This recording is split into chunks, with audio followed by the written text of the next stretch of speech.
반갑습니다. 하나님의 말씀을 배달합니다. 안양제일교회 요교큐 금요일 이옥수 전도사입니다. 오늘 묵상할 본문은요, 사사기 13장 15절부터 25절까지의 말씀입니다. 함께 봉독하도록 하겠습니다. 마노아가 여호와의 사자에게 말하되 구하옵나니 당신은 우리에게 머물러서 우리가 당신을 위하여 염소 새끼 하나를 준비하게 하소서 하니, 여호와의 사자가 마노아에게 이르되 내가 비록 나를 머물게 하나 내가 내 음식을 먹지 아니하리라. 번제를 준비하려거든 마땅히 여호와께 드릴지라 하니, 이는 그가 여호와의 사자인 줄을 마노아가 알지 못함이었더라. 마노아가 또 여호와의 사자에게 말하되 당신의 이름이 무엇이니까 당신의 말씀이 이루어질 때에 우리가 당신을 존귀히 여기리이다 하니, 여호와의 사자가 그에게 이르되 어찌하여 내 이름을 묻느냐, 내 이름은 기묘자라 하니라. 이에 마노아가 염소새끼와 소제물을 가져다가 바위 위에서 여호와께 드리매 이적이 일어난지라. 마노아와 그의 아내가 본즉 불꽃이 제단에서부터 하늘로 올라가는 동시에 여호와의 사자가 제단 불꽃에 휩싸여 올라간지라. 마노아가 그의 아내가 그것을 보고 그들의 얼굴을 땅에 대고 엎드리니라. 여호와의 사자가 마노아와 그의 아내에게 다시 나타내지 아니하니, 마노아가 그제야 그가 여호와의 사자인 줄 알고 그의 아내에게 이르되 우리가 하나님을 보았으니 반드시 죽으리로다 하니, 그의 아내가 그에게 이르되 여호와께서 우리를 죽이려 하셨더라면 우리 손에서 번제와 소제를 받지 아니하셨을 것이요 이 모든 일을 보이지 아니하였을 것이며, 이제 이런 말씀도 우리에게 이르지 아니하셨느니라 하였더라. 그 여인이 아들을 낳음에 그의 이름을 삼손이라 하니라. 그 아이가 자라매 여호와께서 그에게 복을 주시더니 소라와 에스다올 사이 마하네단에서 여호와의 영이 그를 움직이기 시작하셨더라. 아멘. 오늘의 말씀 제목은요, 감사드려야 할 오직 한 분이라는 주제를 가지고 함께 묵상을 나누도록 하겠습니다. 이스라엘 백성들이 하나님 앞에서 다시 악을 저지르기 시작했죠. 그래서 블레셋 사람들에게 40년간 고통을 당하게 됩니다. 삼손 앞에 있었던 사사들, 압산, 엘론, 압돈 이런 사사들이 나타나서 치리를 했었거든요. 워낙 적은 분량으로 소개되고 있어서 성경에서 정확하게 어떤 사사들이 어떻게 활약했는지에 대해서는 우리는 알 수 없습니다. 사사기의 마지막 사사였던 삼손이 등장하기 전까지 사사들이 불을 축적했다라는 것, 그 정도 상상해 볼 수 있는 것 같은데요. 하나님께서 평화를 허락하셨기 때문에 평화로웠던 것이지, 사사들이 싸움을 잘해서, 사사들이 정말 치리를 잘해서 그렇게 평화를 누렸던 것은 아닌 것은 우리는 알고 있습니다. 그래서 그런지 몰라도 압돈이 죽고 나서 40년간 아무런 사사도 나타나지 않습니다. 40년간 이스라엘 백성들은 블레셋이라는 나라로 인하여서 고통 가운데 40년 세월을 보내게 됩니다. 우리나라도 일제 속에서 36년간 고통을 당했는데요. 이스라엘 백성들은 무려 40년간 고통을 당하게 됩니다. 하나님께서는 이스라엘을 불쌍히 여겨서 구원하시기 위해 단지파 소라 지방의 출신인 마노아에게 나타나십니다.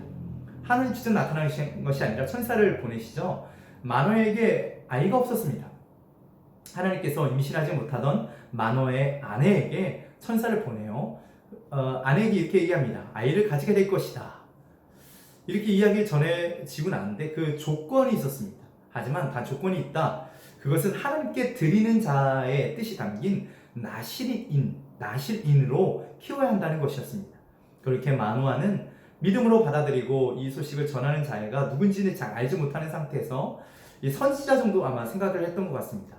하나님의 사람을 만난 이 마노아는 오늘 본문에서 나와 있듯이 그에게 새끼 염소를 잡아서 음식을 대접을 하려고 합니다.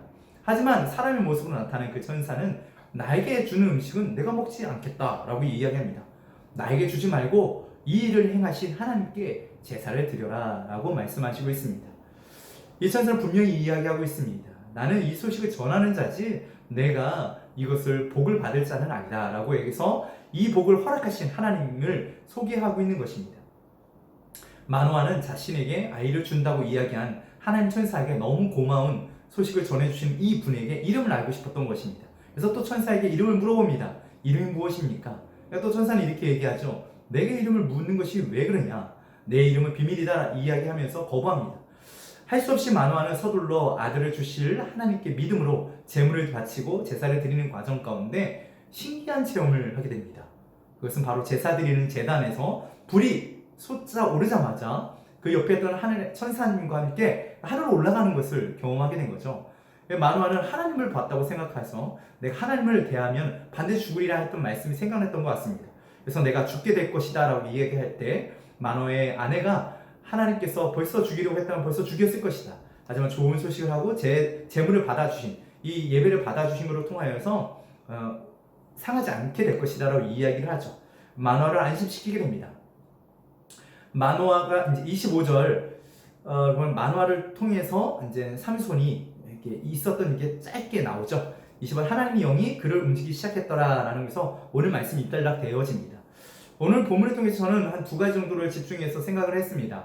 첫 번째로 예배를 드리는 과정 가운데 하나님께서 기적과 이적을 나타내시며 보이신다라는 것들과 그 다음에 하나님 삼손을 통하여서 여호와의 하나님의 영이 삼손을 움직이기 시작했다라는 것을 통하여서 영이 움직이는 사람이 되었으면 좋겠다는 생각을 가지게 되었습니다.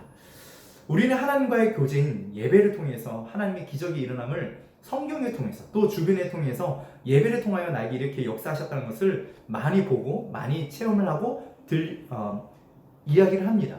하지만 우린 종종 그 예배 가운데서 드리는 분이 하나님이신지 아니면 나를 위해서 나의 만족을 위해서 예배드리는 건지 또 어떤 일을 위해서 기도 제목이 이루어졌을 때 그 기도 제목이 곧장 이루어졌을 당시에 내가 사람에게 먼저 찾아갔는지 아니면 하나님께 감사를 드렸는지 좀 생각해 보기를 원하여서 오늘 말씀을 묵상을 했습니다. 여러분 하나님의 영에 민감하여서 이끌림 바 되는 우리 모두가 되기를 소망합니다. 하나님께서 우리에게 행하신 일들에 대해서 우리가 늘 감사했으면 좋겠습니다. 우리는 늘 보이는 것에 현혹이 되어 보이는 것에 감사하고 보이는 것에 이끌릴 때가 많습니다. 도움을 준 친구들에게 또 나에게 이렇게 좋은 일들이 있게 한 그 소식을 전하는 사람들에게 분명히 마음 표현은 해야 되겠죠. 하지만 제일 먼저 해야 될 것은 하나님이 이 일을 모두 다 행하시고 이를 이루시기 작정하셨고 그 일을 우리에게 경험케 하셨다는 것입니다. 우리가 정말 잊어먹지 말아야 될 것 바로 하나님께 감사해야 될 것입니다. 모든 일, 혹 아픈 일이라 할지라도 그리 아니하시더라도 하나님을 믿고 신뢰하며 하나님께 감사하며 일을 행하신 하나님을 찬송할 때 더욱더 성숙한 신앙인으로서 크리스찬으로서 살아가게 될 것입니다. 오늘 하루 그렇게 하나님께 감사하며 살아가는 우리 모든 청년분들이 되시기를 소망합니다. 함께 기도하겠습니다. 참 좋으신 아버지 하나님 감사 영광을 주님께 올려드리며 나아갑니다. 하나님 너무 부족한 일까에서 우리는 늘 잊어먹고 삽니다. 하나님의 그 능하신 일들 하나님께서 허락하신 일들에 대해서 우리는 눈에 보이는 것에 현혹되어 우리 마음을 빼앗길 때가 참 많습니다. 하나님 다시 한번 우리 시선을 주님께 고정시킵니다. 하나님 영광 받아 주시옵시고 우리 인생 가운데 주관하여 주옵소서. 모든 영광 주님께 올려드리며 귀하신 예수님 이름으로 기도합니다. 아멘.